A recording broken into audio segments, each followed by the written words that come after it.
We like to do the video so that you can go back and look through and go, oh yeah, what did Kara say about that? I don't know, went too fast. I couldn't figure it out.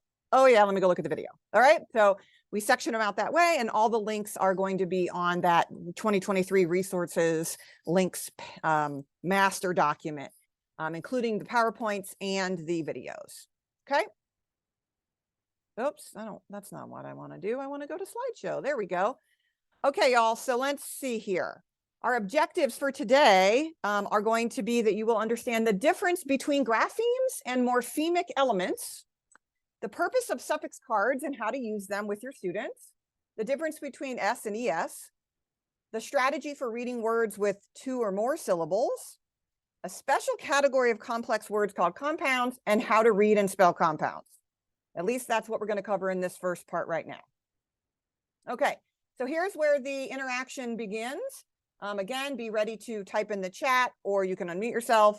We're looking up here at this top card with the sun and the S on it. What do we call that card?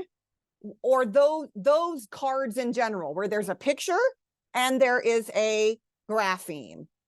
Those are called, thank you, Ashley, keyword and sound card. Exactly. Those are the keyword and sound cards. Great. Now, it can be used, where there's one place in the lesson it has to be used. Where do we use the keyword and sound cards? It has to be used where? Yeah, in the keyword and sound card specific review section, right? Yeah, absolutely. Where else might it be helpful to use this card? Should we just put these cards away after we're done with that section?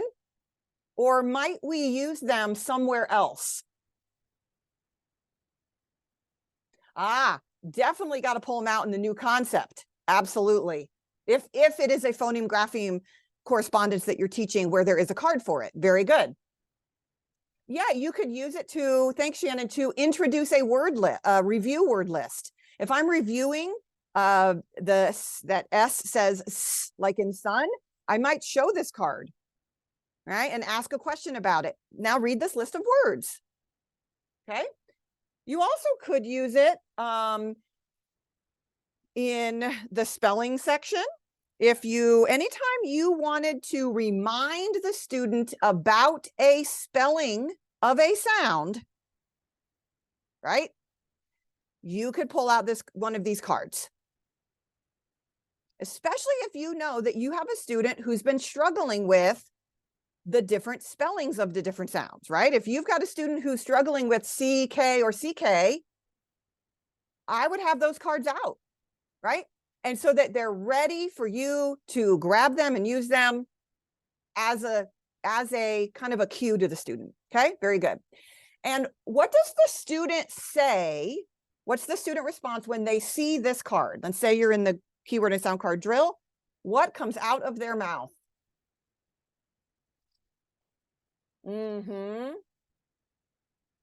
Sun. Yes, thank you for using your slash brackets to show that you mean sound. Yes, they say sun.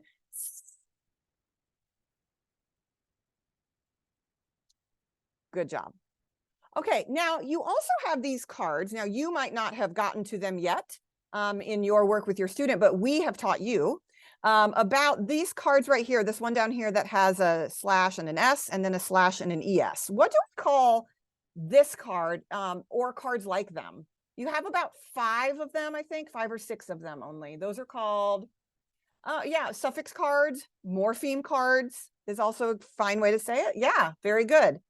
Now, where would we use this? One of these cards can be used in what part of the lesson?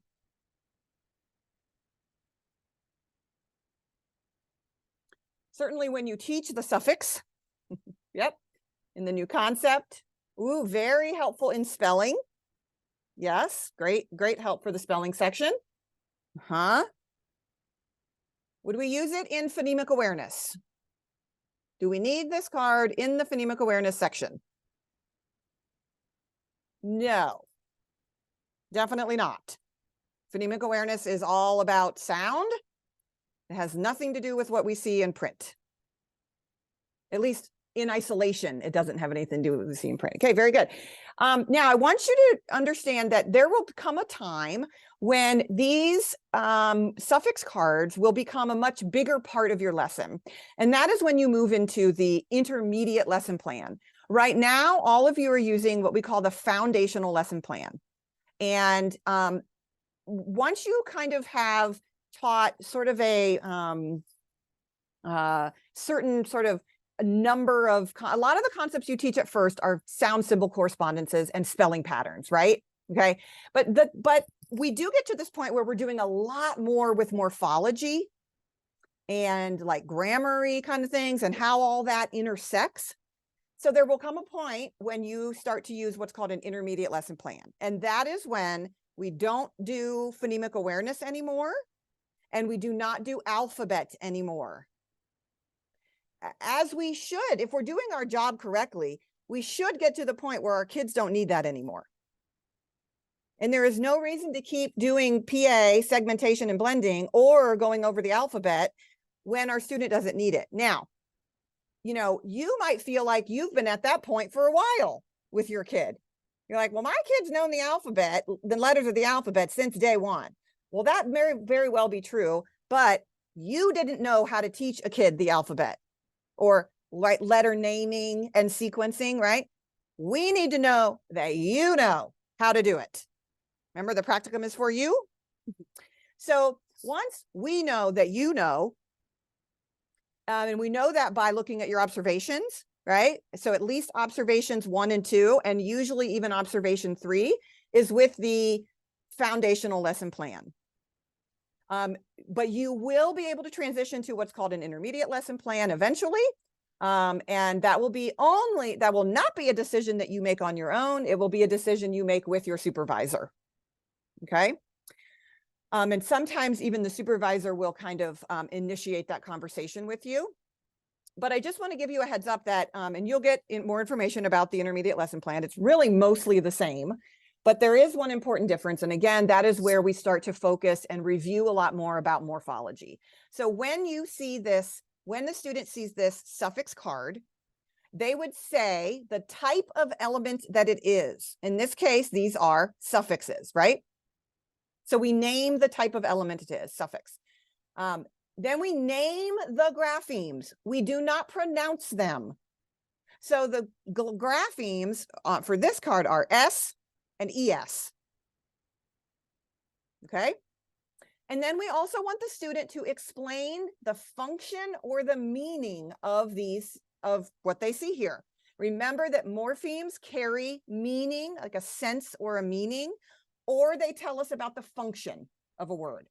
So in this sense, we would say, again, depends on what you've taught. Maybe you've only taught suffix S and you haven't taught ES, in which case you will fold this card in half and you will only show them the S. Okay.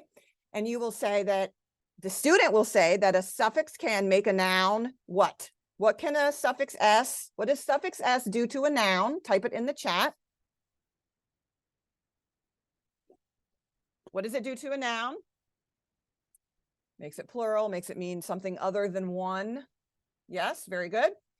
What does suffix S do to a verb? Or why do we need it for verbs? Remember, there's 2 functions of this suffix. To match the subject, to agree with the subject. Yes. Yes. Now, don't just say that it has something to do with tense, because that's not necessarily, it's something to do with what happens in the present tense. I walk, he walks. It's really not, it's not necessarily indicating tense there necessarily. Its job is to make sure that the verb agrees with the subject. Okay, very good.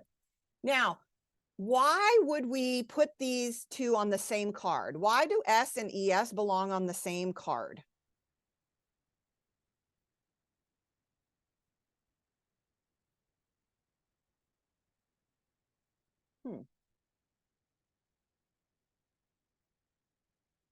Why don't I have 2 separate cards for these?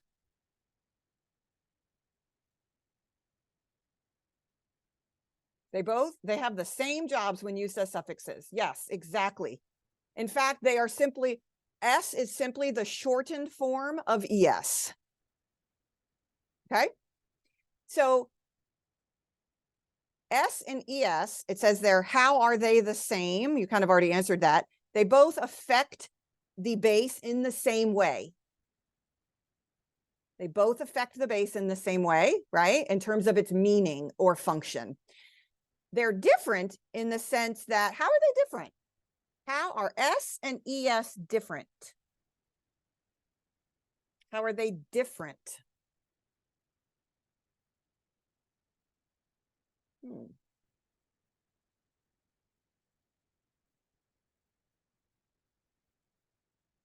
Just looking at those, just looking at an S and looking at an ES, visually, what do you see that is different?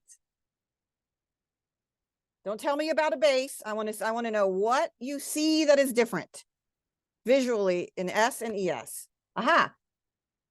Visually, S starts with the suffix, consonant. ES starts with a vowel, right? So the difference in them is the E.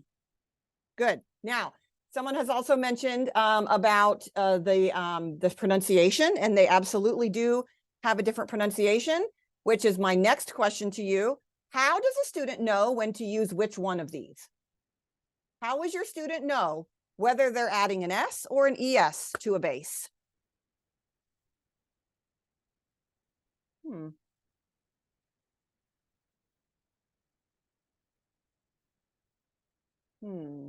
How do they know?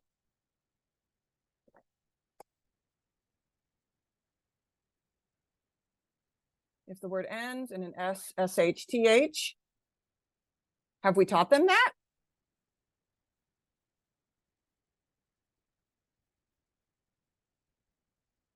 I love Caroline is participating here. With an SS, CH, SH, or X, it adds a, by ending of word, don't know what that means, but So now, Abby, it says, yes, it's been taught. You have taught it? And that's what you said about it? You told them that it was that if the word ends in a double S, a CH, an SH, or an X? Is that the lesson in the concept manual that I've given you? Is that how I've told you to teach it? Well, see some confusion here. Let's clear this up. I have taught it. Uh-huh. Yeah, I taught that lesson, but I mean that it adds a syllable to the base word. And it only goes with certain endings like CH, X, SS. Does it go into that detail in the lesson? I don't remember. About the end. It does not. So let's make this very simple. You're exactly right that it has to do with something about syllables. So we're going to walk through it right now. And thank you for participating. All right, guys, ready?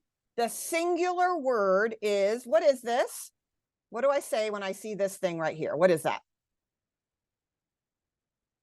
Unmute and let me know. It's a bear. Bear. Excellent. How many syllables is that? Everybody hold up your fingers. How many syllables? Oh, good job. So far, so good. One. What if I'm going to add a suffix to make it mean more than one? What's my new word? Orally, what's my new word? Bears. Bears. Excellent. How many syllables is that? One. Also one. And so my word sum then is BEAR plus S. Yeah? All right. This is a dish. How many syllables? One. Yeah. If I have more than one of these things, what do I say? Dishes. How many syllables is that? Two. Two. All right. Who is going to tell me the word sum? How about Angie? You're unmuted. What's the word sum? I am actually doing this lesson today, so I am excited. Great.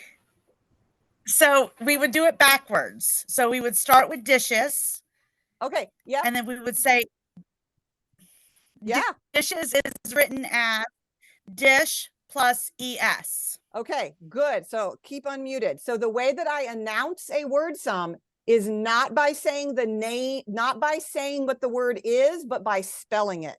So if you notice how I said that the word sum is B-E-A-R plus S, the word sum for dishes would be D-I-S-H plus E-S. Es.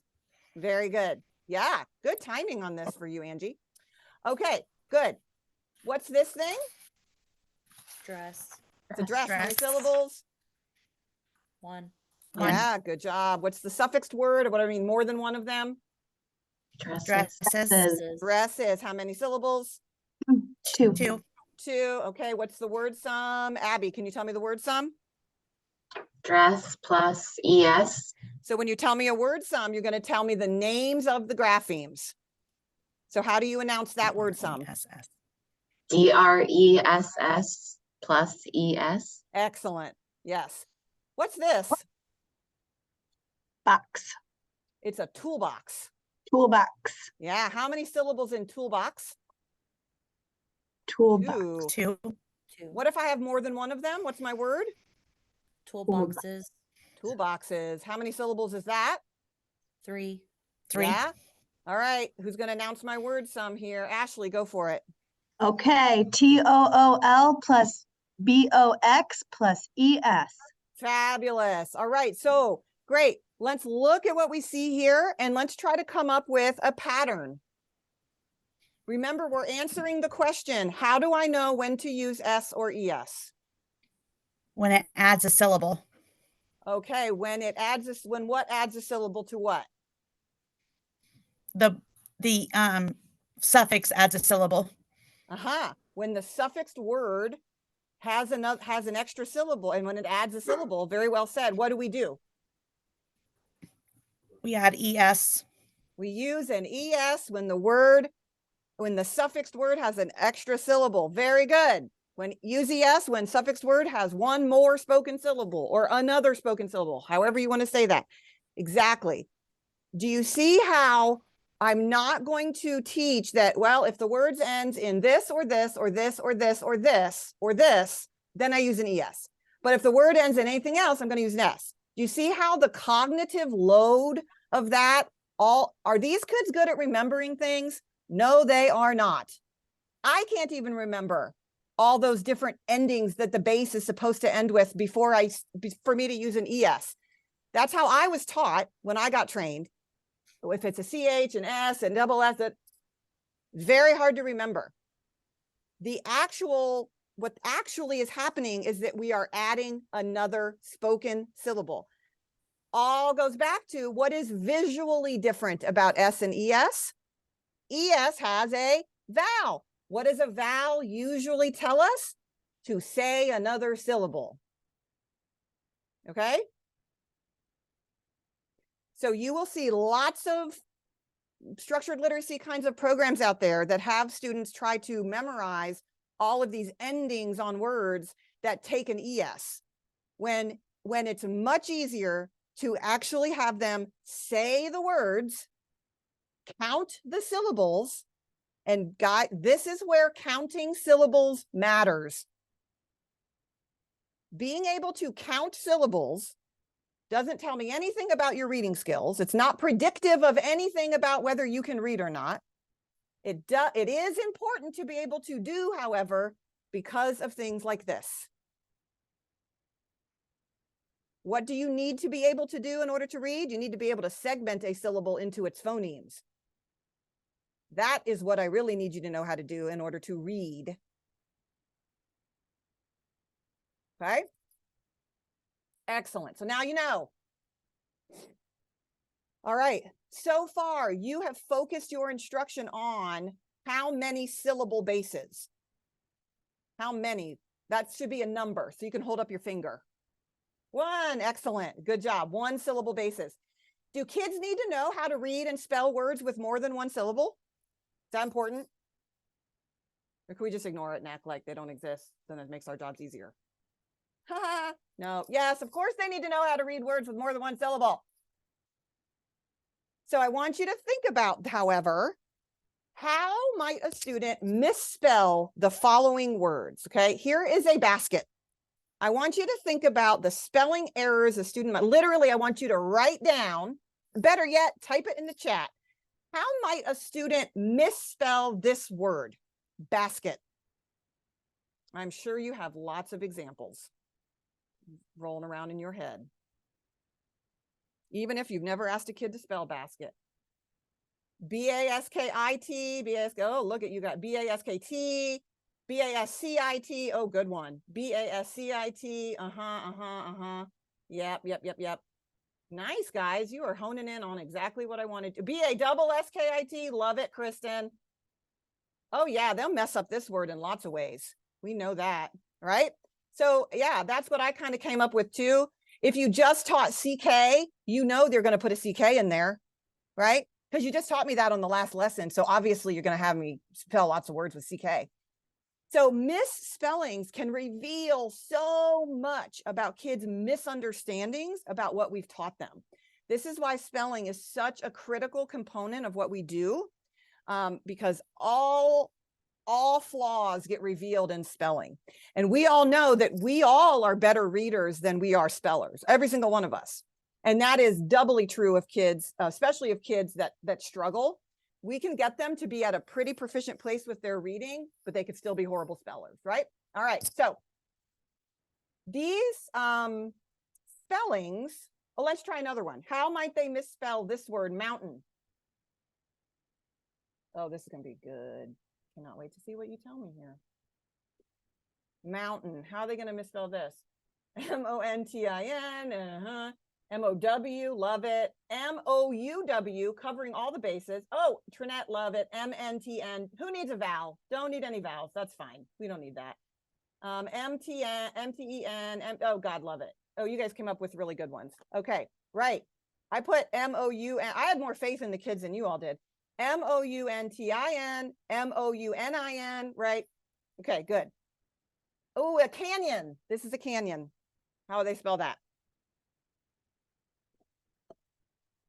Mind you, these are not wacky words that nobody uses, right? We certainly could potentially have a situation where a kid wants to spell the word basket or mountain or canyon. Oh, look at that. K-A-Y-U-N, K-A, I love all the K's. You guys are, you know exactly what your children are going to do. Did anybody put C-K-A-N? You know, I love it when they try to put the C-K at the beginning. Okay, yeah, good. I came up with kind of some of the same things. Actually, yeah, I like how you guys put a UN at the end. Some of you put a UN, some of you put an IN. I really like that. Actually, I should have done that too. Okay, guys, excellent. So you have an idea here about what kids are doing. Now, what does that tell you, right, about their understanding? That's the $1 million question. And what does that tell you instructionally, more importantly? Okay, right? This is what we are trying to teach you. You are not going to be in your practicum forever. Thank the frickin' Lord. Right? Okay, why are you all laughing? Okay, you should be like, oh, we're so sad. We'll be so sad when our practicum ends. I know you will. You're going to miss us because we're not hounding you all the time and all that stuff. Anyway, when you leave us, we want you to leave us with an understanding about how to look at what any particular student is doing. Look at their reading behaviors, look at their spelling behaviors, all that stuff, and know what to do about it. Okay? That's how you are becoming a clinician, an expert type of person. Okay? So I want you to think about, now there's lots of reasons why some of these misspellings are happening, right? Like the K or the C or the double S or the one S or the CK versus whatever. But I want you to focus in on the almost to a T, all of you misspelled that second syllable. Not you, but your kid, right? An IT for it, an IN for mountain, an IN or UN for canyon. Why? Why are they making that particular error?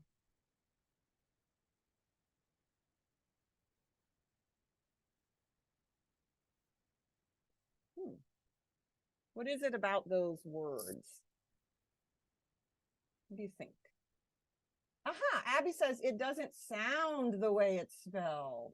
Ooh, Trinette is coming out with a fancy word, schwa. Abby, can you expand on that? When you say it doesn't sound the way it's spelled, what do you mean by that? Like when we say canyon, we hear like yun, Y-U-N. So when we teach kids to tap out the sounds, they can't tap them out. Or if they So that's do, why. right, that's not going to go anywhere good, because what are they going to do? They're going to write a U or not. Excellent. Exactly. That's right. Okay. This is a phenomenon. It's not a mystery as to why these words are all misspelled this way in terms of spoken language. When we have taken them down the path of being so focused on sound symbol correspondence, this is obviously where this path leads, right? And because why? Spoken language is not the same thing as written language. They are not and never were meant to be like exact mirrors of each other. Spoken language is fluid. It's all about perception. We can't touch it or feel it. Okay, that's the nature of spoken language. So in English in particular, we have this thing called stress. And we will stress certain words or syllables more than others. We have a stress-timed language. This is background information for you, not necessarily something you have to teach your kids, but your kids do need to know about this thing called stress and the fact that it's a phenomena of spoken English, and it makes it so that the sound that we're perceiving is not actually the sound that gets written. Okay, and Trinette hit on this very fancy word, schwa. Here's our schwa llama. You might have seen this before. Maybe you have, maybe you haven't. Maybe you know what it means, maybe you don't. Well, now you're going to. It says, I want to be a schwa. It's never stressed. So I also like the one that says schwa happens because it kind of encapsulates more of our feelings about schwa. If you think about, what word usually goes in that phrase. So yeah, what's going on here? There's this mismatch between I hear basket, I hear bass, but okay, I can get that part. Oh, but kit, basket. It's not a basket. It's a basket. The stressed syllable is the first syllable in that word. And that leaves the unstressed syllable with a reduced vowel sound. It's something other than the full vowel sound. That is literally what an unstressed syllable, what's going on there. The stressed syllable, bass, that has a full vowel sound. None of you misspelled B-A-S. Maybe you did B-A-S-S or you did B-A something else, but you all spelled the A right. What are the kids going to spell right? The A in basket. Because it sounds like because it's stressed and it's full. Basket. But listen is how I say that second syllable. I barely even announce any vowel sound. Basket. Okay. So in the word basket, as it is actually spelled, what grapheme is spelling the schwa sound? Look at basket, the way it's actually spelled. And I want you to type in the chat. I almost said shat. The vowel grapheme that is spelling schwa. Yes, it is the E in basket that is spelling schwa. Yes, good. What about in the word mountain? Mountain. What is spelling schwa?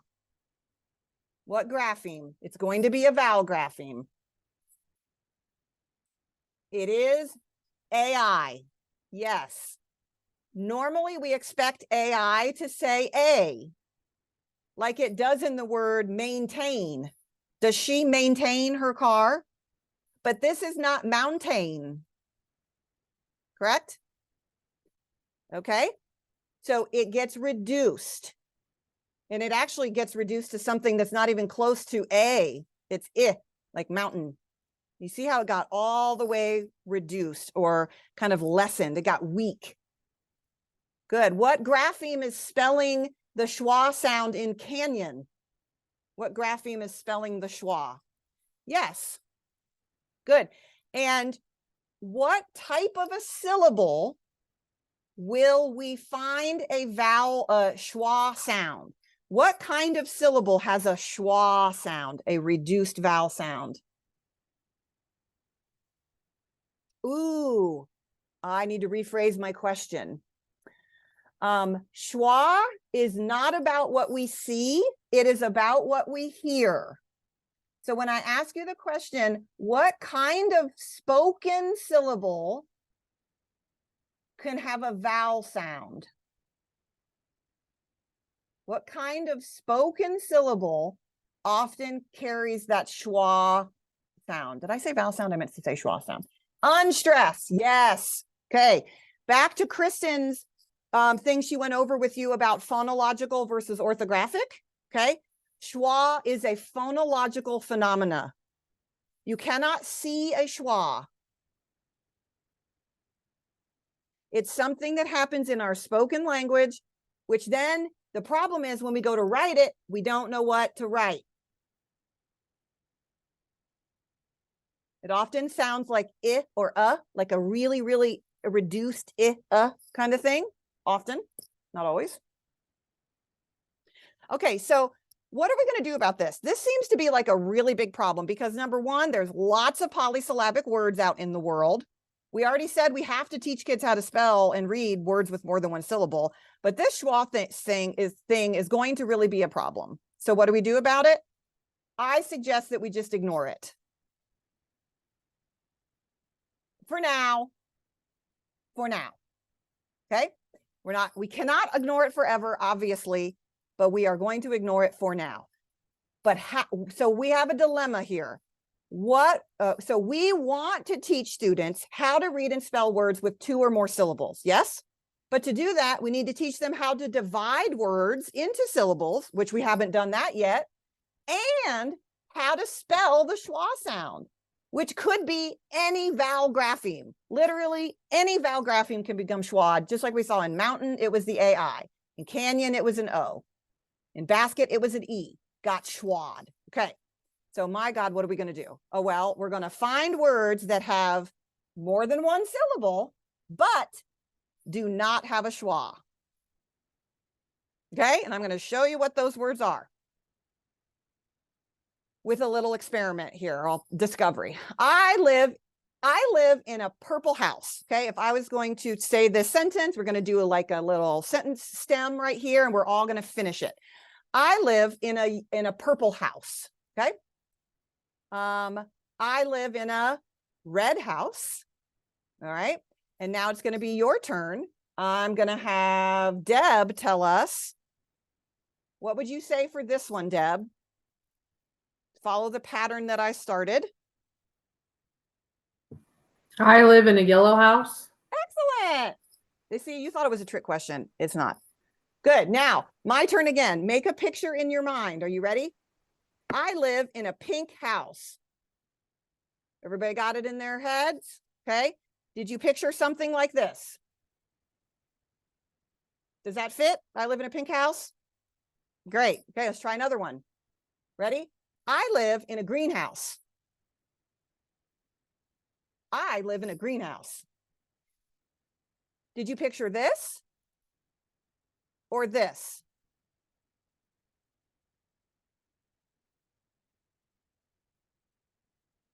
Okay. Important distinction here, and another example of spoken language and its written equivalent. Do those sentences sound the same? I live in a greenhouse. I live in a greenhouse. Do they sound the same? They do not sound exactly the same. I live in a greenhouse. You would be picturing the one on the left, right? I live in a greenhouse. You're picturing the one on the right. because we are picturing two different things, we know that those two sentences do not mean the same thing, nor do they sound exactly the same. There is a very small difference in how they sound, but it is an important difference. And this type of thing is the hallmark feature of someone who is learning to speak a language. They do not know where to put the emphasis on the syllable. Yes, right? If you've ever tried to learn another language, this has been probably one of the many things that are difficult about it. Native English speakers understand the difference between a greenhouse and a greenhouse. It can be hard for those who are not native speakers. Okay, so do these sentences look exactly the same? No, well, they shouldn't. They don't mean the same thing. So they should not look the same, right? We've got a difference right here. So I want you to think for a minute about how you would describe the difference between these things in the boxes. How are you going to explain the difference? It has to do with the structure of the words. And what should you think of when I say structure? You should think of words like morphemes, simple, complex, things like that. That's what I mean by structure.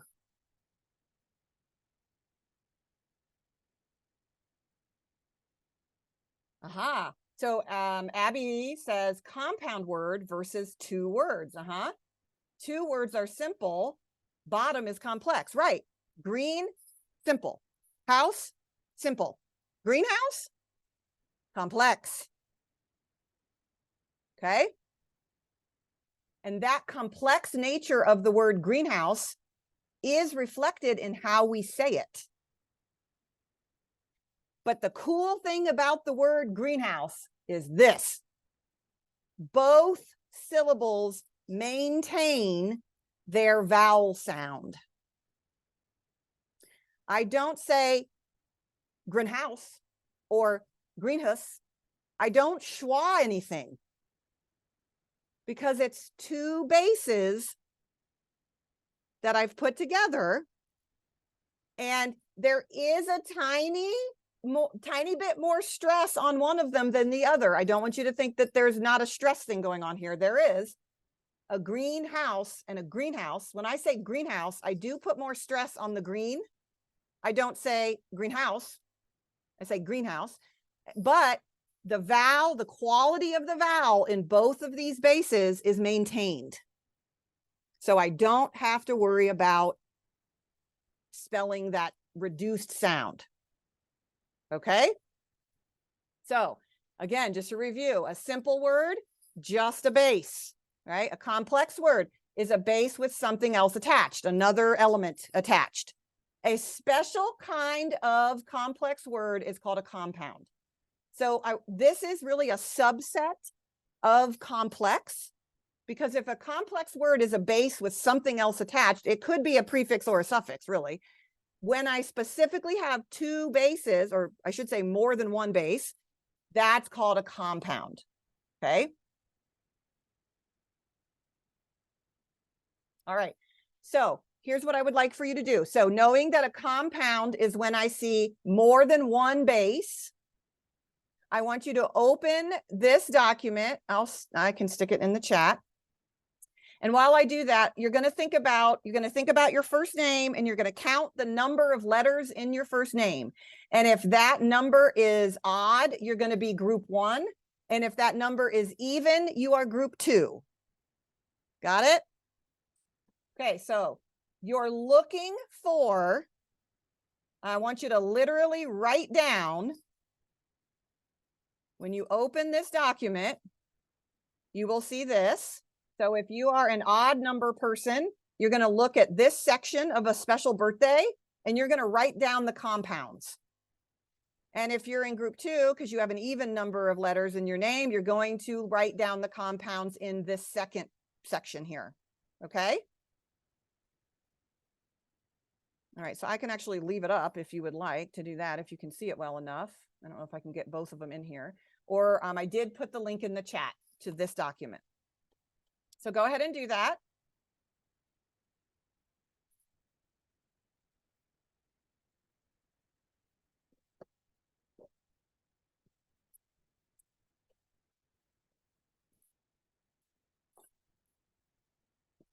Read that whole section and find the compounds. Write them down.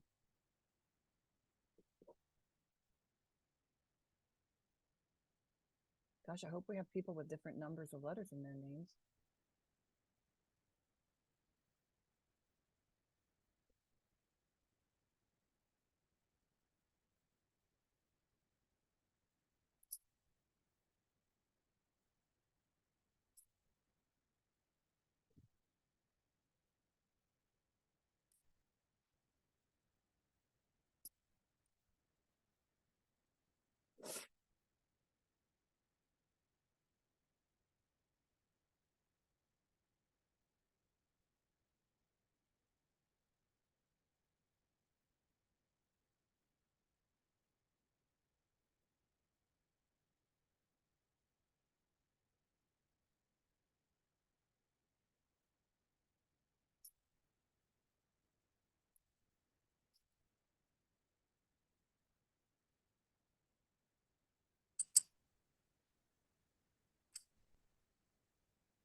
Do you want us to write them in the chat?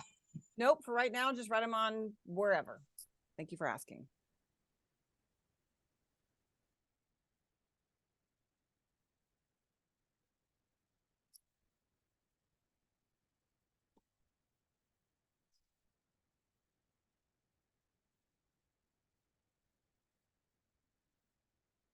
All right. You might not have gotten completely done yet, but I want to show you. Okay. Here's what I found in group one.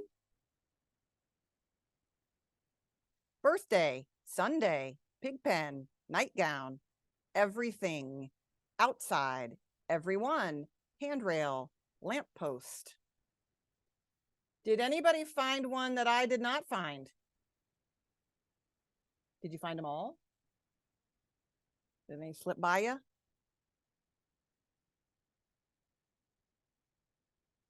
I was kind of thinking about this one. Couldn't.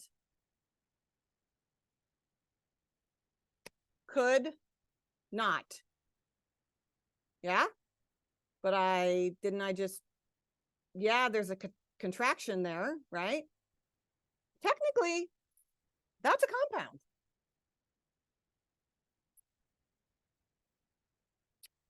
I missed birthday because I didn't read the title. Sarah, always read the title. Good point, Shannon. Oh, sorry. Go ahead, Deb. Well, I was going to say the same thing with couldn't, though. If you wrote it out, it would be two separate words. It would, wouldn't it? Absolutely. So that's, yeah. I mean, it's kind of one of those like crossing different boundaries. I could see why you wouldn't say it's a compound because you don't say could not. Isn't that interesting too? That we don't say could not when it's not. It only shows up like this. We don't say could not with the O still there. Fascinating. Okay, good. How about group two? Birthday, cupcake, backpack, afternoon, gumdrops, sometimes, anything. Same thing here. We have wasn't. We have didn't. And we have it's. It is. But again, they're only compounds when they're contracted, right? Because we don't write did not as one word. Did anybody in group two find any here that I did not find? Did I miss any? Birthday with happy birthday. Oh, cupcake. Good, Shannon. There's cupcakes right here, right? In the third line from the bottom.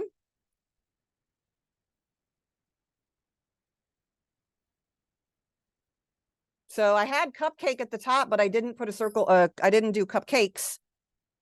And I don't think birthday does happen again later, but I already circled it once. But technically cupcakes is, it's a compound with a little extra thing at the end, a little suffix too. Isn't that interesting? Okay, great. Now, so we're going to move on, and I'm going to talk to you about how to find. So now we know what compounds are. We know that we're going to use compounds to teach kids about 2-syllable words. Okay. So what you need to notice is that you have a syllable division section on your spot and dot card. Now, the thing on the left over here is what the kid sees.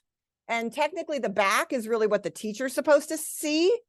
Unfortunately, and I've never noticed this before, I do apologize, that there is a problem here. We're actually missing a step on this card. So I'm going to actually skip to this. This is how it's in the word detective notebook. You'll see that actually number 2 is box the prefixes and suffixes. I really don't know how this got past me, but you don't see box the prefixes and suffixes on this concept card. Now, thankfully, it's on the back, and the kid doesn't look at the back, just you.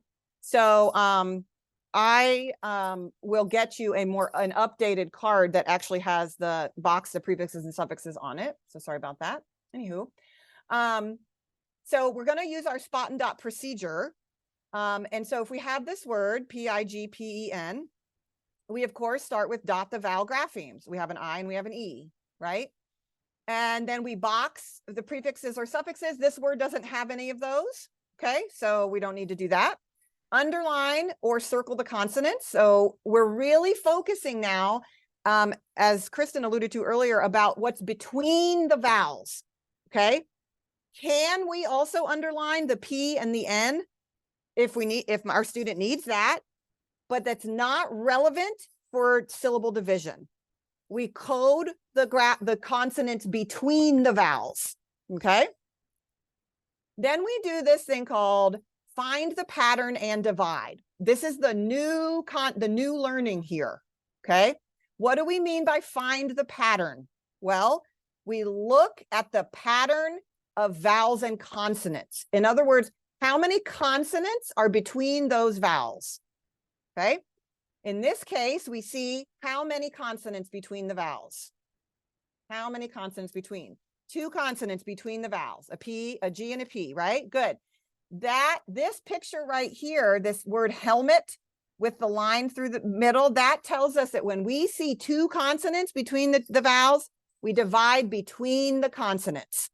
That is typically what happens is that we divide between the consonants right there. Okay. Now we can code the vowels in each syllable separately.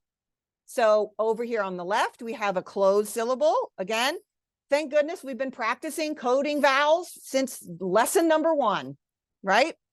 Our kids should be very, very adept at this. The new thing they're doing is the division. Okay. And then we code the second syllable with a brev. How do we know it's a brev? Because it's a 1 vowel letter followed by a consonant. Then we scoop the syllables. Pig. So we're literally scooping, right? We scoop pig and we scoop pen. Okay. And then we have our word pig pen. Like her room was a pig pen. Okay. Now we do not have to identify the stressed syllable yet, because it's not going to affect spelling. But please do notice that identify the stressed syllable is actually the final step in this. And we could identify the stressed syllable. It's pig. I don't say her room is a pig pen. I say it's a pig pen. But we don't have to do that. It's not crucial to do that necessarily right now, because we're not going to have to deal with schwa yet. That's the whole reason why we're using compounds. Okay.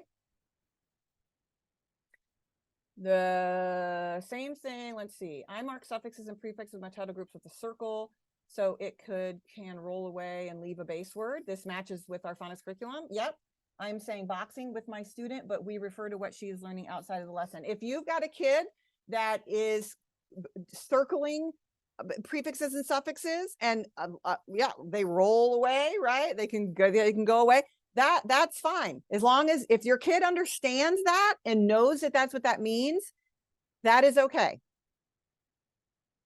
I don't want you to, we don't want to screw the kids up just so that it fits what I'm telling you to do. Okay. But also if this, yeah. Okay. So that's fine. Here we have another example, trash can. Now, how many consonants are between these vowels? How many consonants are between these vowels? How many consonant graphemes are between these vowels? There are 3 consonant letters. There are not 3 consonant graphemes between these vowels. Don't we circle the SH because it is one grapheme? So it might look like there's 3 consonants between here, but there are not. That's why we circle, right? We do all the circling and underlining before we divide. Okay. So technically here, we'd still have a VCCV division. Where do we divide? Between the 2, blah, blah, blah. You get the idea. Okay, now let's look at this one. How many consonants do we have between these vowels? If you said 3 before, you will now be correct. Okay, we have a P, an S, and a T. How do we now? Okay, first of all, we cannot divide the number 3 in half. So we're going to have to figure out where is this going to get divided. It can't be between the 2 consonants because there aren't 2 consonants. We have now multiple medial consonants. So what do? We keep clusters that we have learned together. Do we have a cluster that we've learned that's PS? Is that a cluster that my teacher has been like putting in lists of words everywhere? PS? No, P and S are not friendly at the lunch table. No such thing. How about ST? Oh yeah, that's familiar. Aren't you so glad that you spent all that time talking to your kids and exposing them to the patterns that happen in English words? Well, yes, Kara, I am so glad that you made us do that. Because now I know that the S and T should stay together. That's how I know where to divide. And then I can continue on and do my other stuff. Oh boy, then we have this. Oops. Sorry, I meant to go back. Okay, here's a word. What is likely going to happen when students look at this word? What are they going to notice, especially after they spot and dot the vowels? What are they going to think? They will look at the TH and think it is a digraph, right? Is it a digraph in this word? Nope, we have a T and we have an H. This particular word is explicitly practiced in the lesson for this. Just because 2 letters that often go together are beside each other does not mean that they belong together in that word. And this is a really good practice of that, a really good example of that. Are TH often working together? Sure, yeah, they are quite often. Are they always? No. Okay, so I just wanted you to be aware of that and to be ready for that when you're going to explicitly explain that to your kids, because of course they're going to circle the TH. That's what you've told them to do for 1,000 lessons leading up to this. But we have to show non-examples as well. Okay. Now, implications for instruction or encoding, I should say. That was decoding. Now encoding. There's nothing from PG mapping that's different because you just taught compounds. Okay. So yay. I'm not going to pull out that chart again. You're welcome. Spelling, however, tell me which of these following scenarios applies. Which one do we think is applying here? Student has only been taught simple words that are content or function. Student has been taught wonder words, or student has been taught complex words.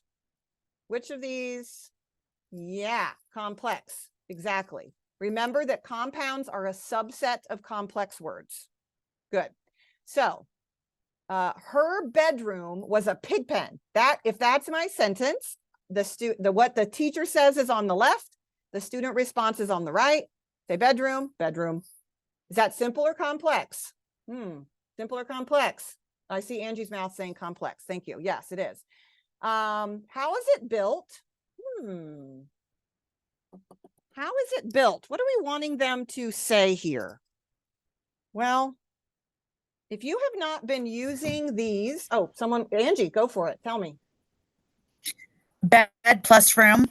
And that is what's the structure of bed and room? Like, what is bed? Is it a prefix? Is it a suffix? It is a base? Is it? It's a base. So we have a base. And what is room? Suffix?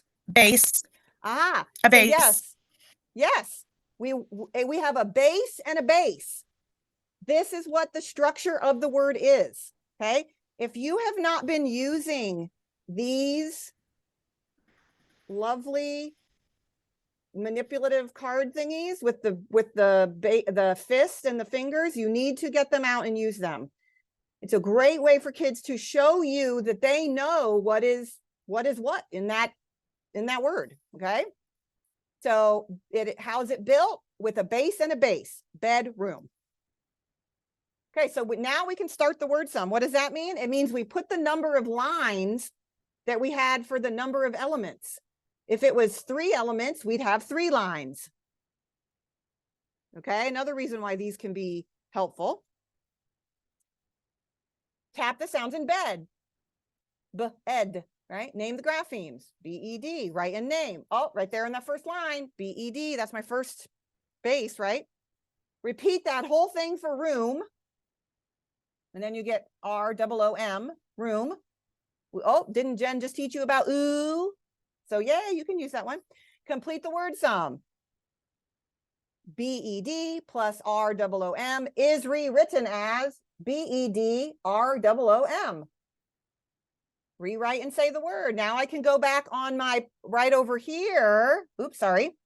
I can go back here on my actual sentence that my teacher wrote for me on my lesson plan. And now I'm going to write the word again while I'm naming it again. Do you see how much practice the student is getting with looking at letters, naming them, and writing them? Right? Super important for orthographic mapping. Okay. My mom has 20 cookbooks. Ooh, cookbooks. Say cookbooks, cookbooks, simple or complex, complex. How's it built? Oh boy. Oh boy, I got 2 basic. See why you need these things? Can you hold up two fists and some fingers? Well, not unless you have 3 hands. It would be really scary. So this is what the student can show you for this word. How is it built? It's built like this. Okay. Oh, I don't know why that's out of order. Start the word sum. Now I need 3 blanks. Now I can go back. What's my first base? Cook. You guys know how to do this. Blah, blah, blah, blah, blah, blah. Oh, now remember though, when I get to the suffix part, I'm just going to add the suffix. I'm not asking them the sound of the suffix. Look up. If you look up here, what did I say for the parts? I said we have cook, book, and suffix S.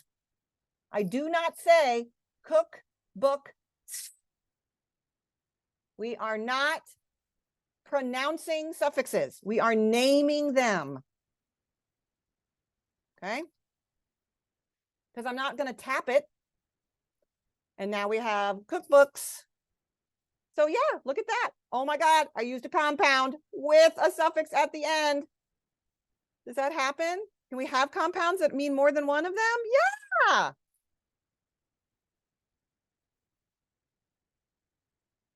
So what are the instructional implications? Well, after you teach the first suffix, remember when you taught suffix S? And didn't we expect you to keep using words with suffix S in your review lists and spelling and dictation and oral reading, even beyond the suffix S lesson? Yes, we did. The same thing is true here. After you teach compounds and syllable division, and that lesson is all laid out for you in the contest manual, of course, you must continue to include these kinds of words. You can't just talk about something once and think, oh, well, I taught them about suffixes. I don't know why they act like they can't spell with any suffixes. You have to keep putting it in there. I'm not saying that suffix S continues to be a review on its own. I'm saying that when you teach, for example, when you teach double E, and then you have a review list of double E, can't some of those words have an S at the end? Okay, you see what I'm saying? You have to keep doing that. Can't you have words in spelling that have a double E and a suffix? Absolutely. Okay.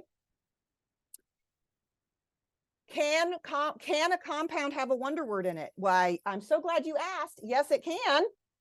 For example, there's lots of them. Like if we have the word everywhere or everyone, those actually have wonder words inside them. In which case, or anyone, anywhere, anything, any is a wonder word, and so are one and where. Thing is not a wonder word. That's okay. So this actually is taken from the More Wonderings asynchronous video that you watched, like probably feels like a lifetime ago. But if you want to review that, you're more than welcome. Okay, and guess what? We are not done, because you need to learn about a very, very, very, very important concept, which is suffixing patterns. Okay. So we're going to do another little thing here real quick. That is a print, right? Well, that's supposed to be a print. How many syllables in print? Show me with your fingers. Prints. How many syllables? How many morphemes in print? One, it's just a base, right? P-R-I-N-C-E. That's the base. Okay, good. These are prints. These are prints. How many syllables? Prints. Prints. One. There's one syllable in prints. How many morphemes in this print? Two. Yes. And what's the word sum, or what are the elements? P-R-I-N-T plus S. Oh my gosh, look at that. Why is it important for us to know if a word is simple or complex in English? Because it has everything to do with how we're going to spell it, right? These are homophones. Prints, print. Literally, they sound exactly the same. We cannot spell this word until we know what it means. And one way to know that is it simple or complex? Okay. And there's toothbrush. Look at basketball. 3 syllables, 2 morphemes. What are the morphemes? Basket and ball. So please note, the number of syllables and the number of morphemes are not the same thing. This is your takeaway right here. Okay. Now, here's running. How many syllables in running? 2. How many morphemes? 2. Yeah. What are they? R-U-N plus I-N-G. I'm going to give you an assignment where you'll practice doing this same kind of thing, but I really want to make it clear that syllables, morphemes are not the same thing. Okay, so take a look at this list of these words right here. And just for sake of time, all of these words come from the happy birthday story. Just wanted to point that out. But I want you to, what I'm going to do is I'm going to put the base. I'm going to put the base for each of them at the top right there. Okay. And I want you to study this chart, particularly the words that are below the base. I want you to take a really good look at this. And I want you to tell me what suffixes, literally, what are the suffixes that can force a consonant to double? For example, stop has 1 consonant at the end, right? But look at the words I've made with some suffixes on them: stopped, stopper, and stops. And I want you to do that same thing for all the words. Tell me what suffixes forced a consonant to double. Think about that.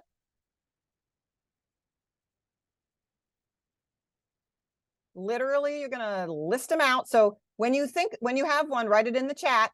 Literally, which suffixes forced a consonant to double?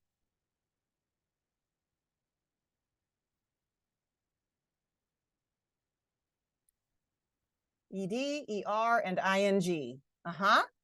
That's what I got as well. Very good. What is the same about those suffixes?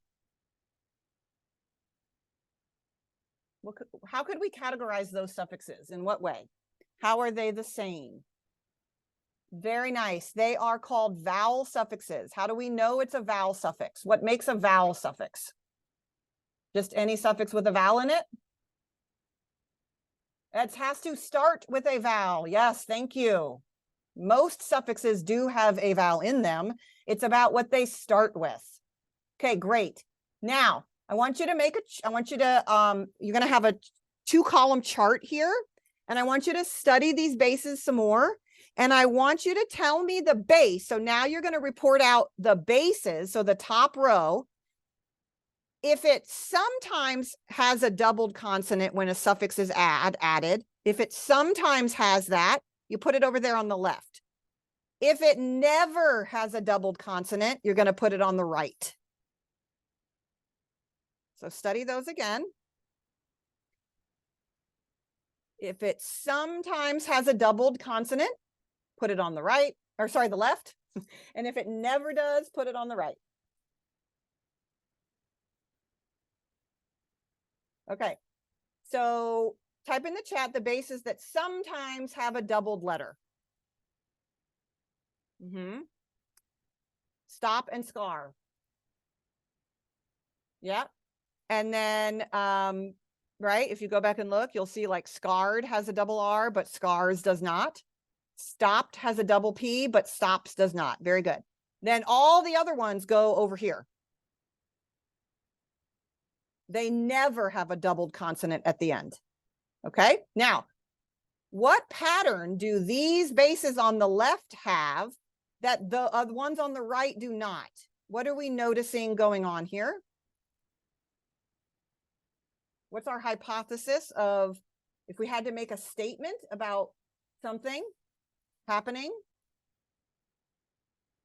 Oh, and if this one is throwing you off, I'll say that this is an exception for the moment, but I'll tell you why it's an exception.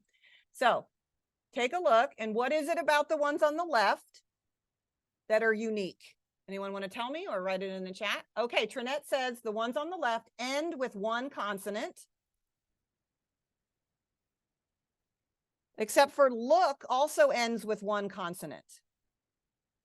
So I like where you're going. One syllable, one vowel, one consonant after the vowel. I like it. This is how specific we need to be getting. Short vowel. Does scar have a short vowel? I know you haven't learned that yet, but that's technically an R-controlled vowel. It doesn't say scatter. It's not scatter. So it's not about the vowel sound. It is literally that there is one, first of all, they're one syllable words, right? Stop and scar. All of these are. But they have one vowel letter followed by one consonant after the vowel. Okay, so we've looked at the writing system and we find to find and study many example words, and we find patterns and we make conclusions, and that is called science. Okay, this is where you hear this term science of reading. Well, to me, that has many meanings, one of which is what is the science that we know, the evidence we have for best practices, but also we need to apply scientific thinking, which we're not used to doing, and no one really taught us how to do when we went to teacher school, about looking at the writing system, okay? So right there, systematic knowledge of the physical or material world gained through observation and experimentation. We're looking at the actual system and examples from the system, all right? We are not being ignorant or being disorganized, because those are antonyms for science, right? Okay, so what are our findings? We're going to double the single final consonant if we see a vowel suffix and a one syllable base with a final VC pattern. Notice I'm not saying anything about the sound of the vowel in the base. It's not about short. If you've been taught that, or if that's what you've been teaching, you need to revise it, because how are you going to then teach about like scarred? Scarred does not have a short vowel. Okay. Now, letters in English that do not double are K, X, C, H, and W. I know we're at our time to close, so if you need to leave, you are more than welcome to leave, but I do have about, I don't know, 5 or 10 more minutes, but I'll record it. So if you have to leave, I totally get it. Okay, so this is a convention of English that those letters just simply do not double. Here's our concept card. When adding a suffix, you might need to double the consonant. So here's some examples. Just want you to know that that's, again, this is all laid out for you in the lesson, in the concepts manual. So tell me how we should teach this to our kids. Should we tell them the rule and have them memorize it? Should we show them a bunch of words that have, so that should say have doubled letters or not, and let them make their own conclusions? Should we not teach it because English is crazy and weird and it doesn't make sense, so we just teach them how to use spell check? Or should we do number 4? The answer is number 4. Thank you, Gavin. Okay, don't joke about this. This is serious business. I'm totally kidding. Okay, yes, we should. We should sort words, and we should investigate and hypothesize, and we should include kids in our doing of that, because guess what? That's how they remember things.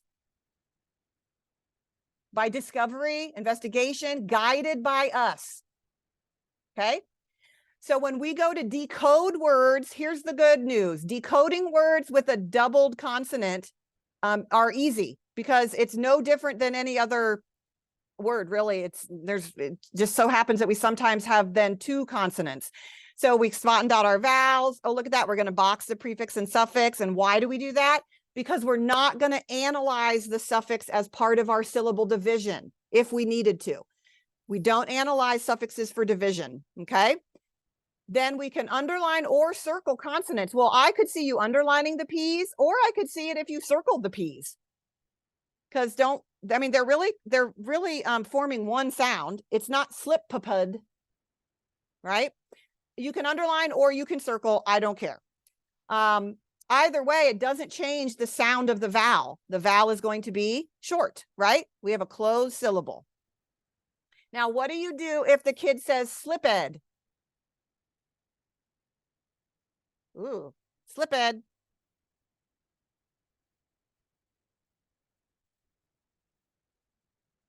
What should we do?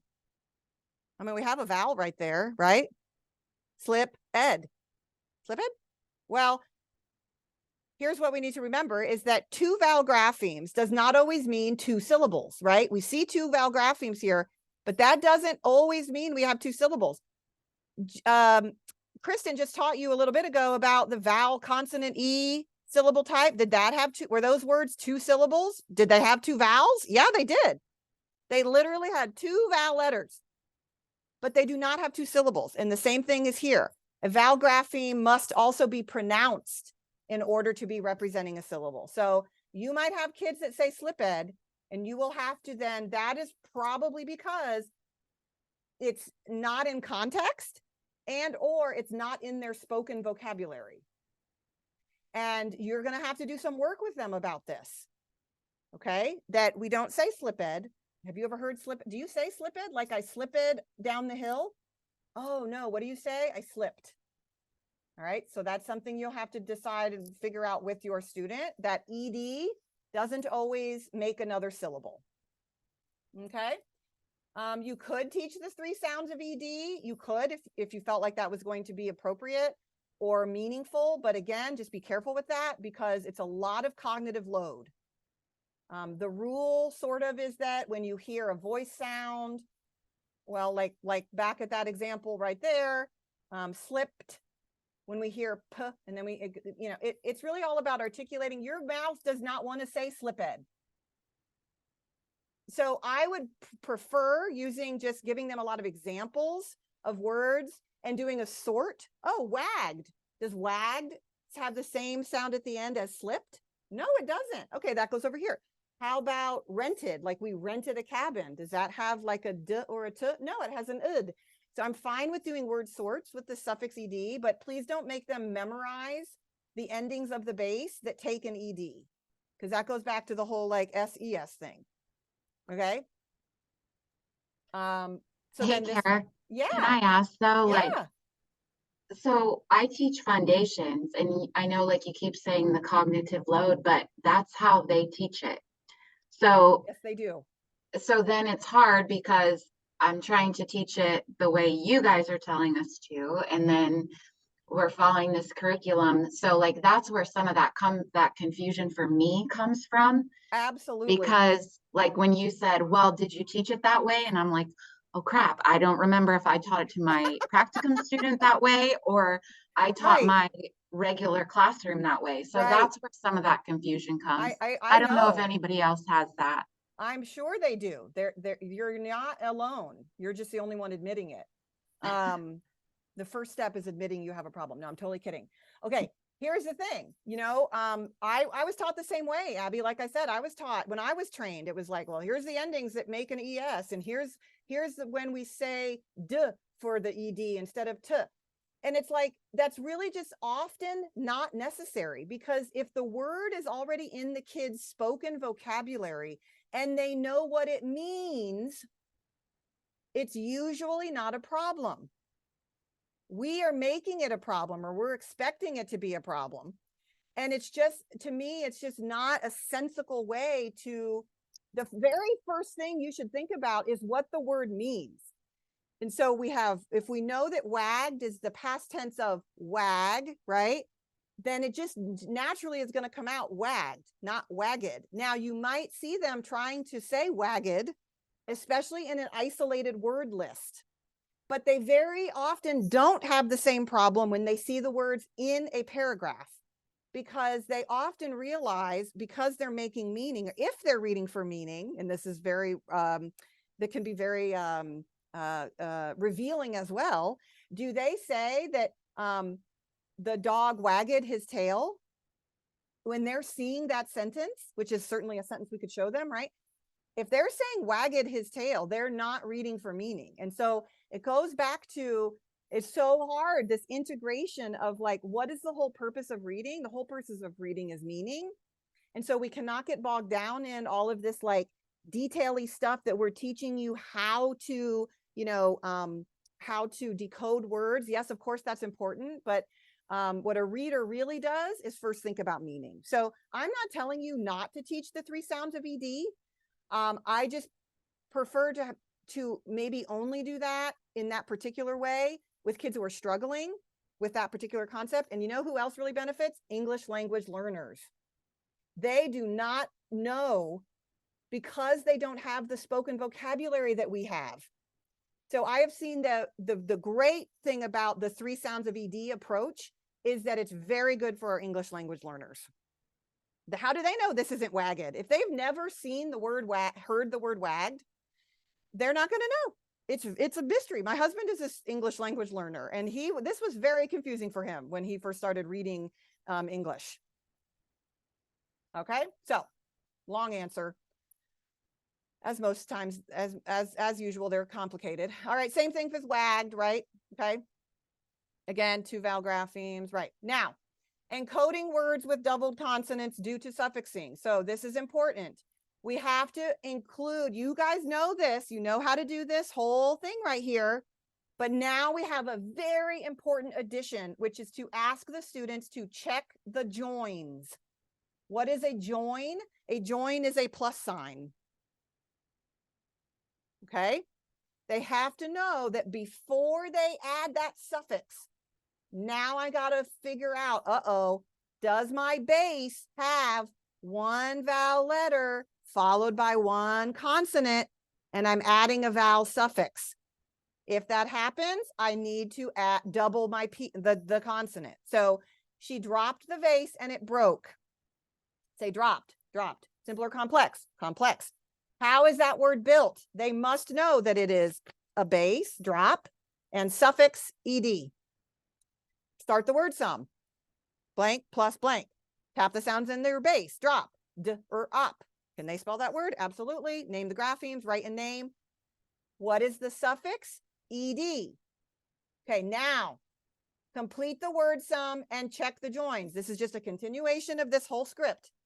Check for what? What am I checking for?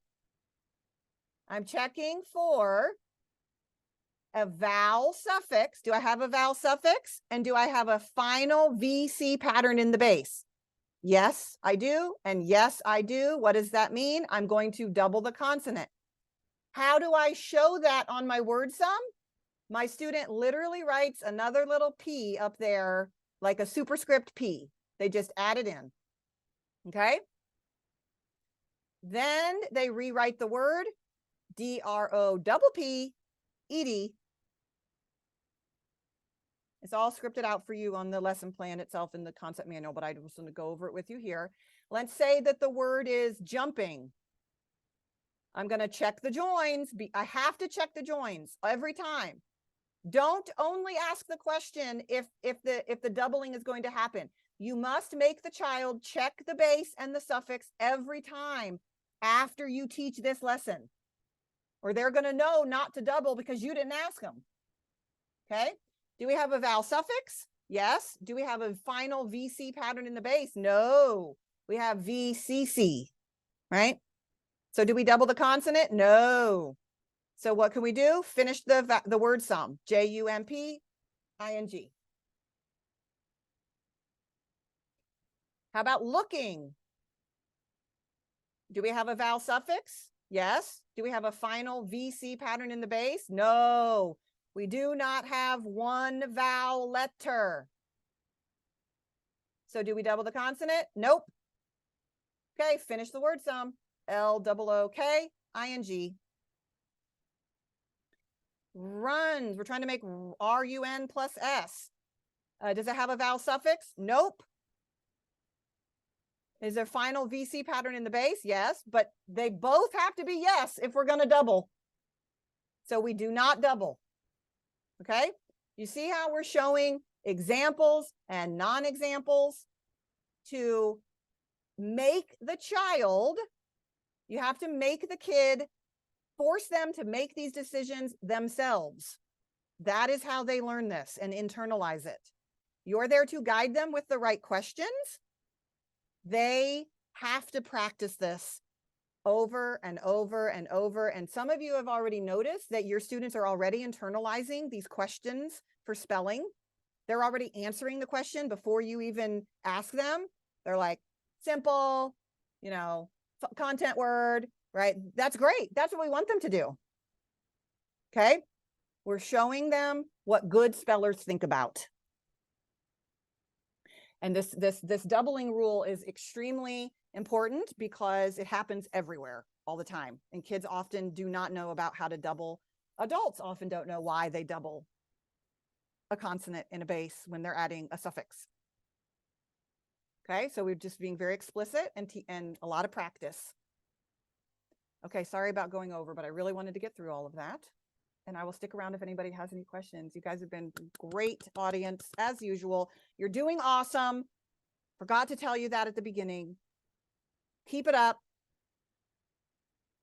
You made it through Thanksgiving break. You only have a few more weeks until winter break. And you can go, but I'll stay. Bye, guys. Thank you.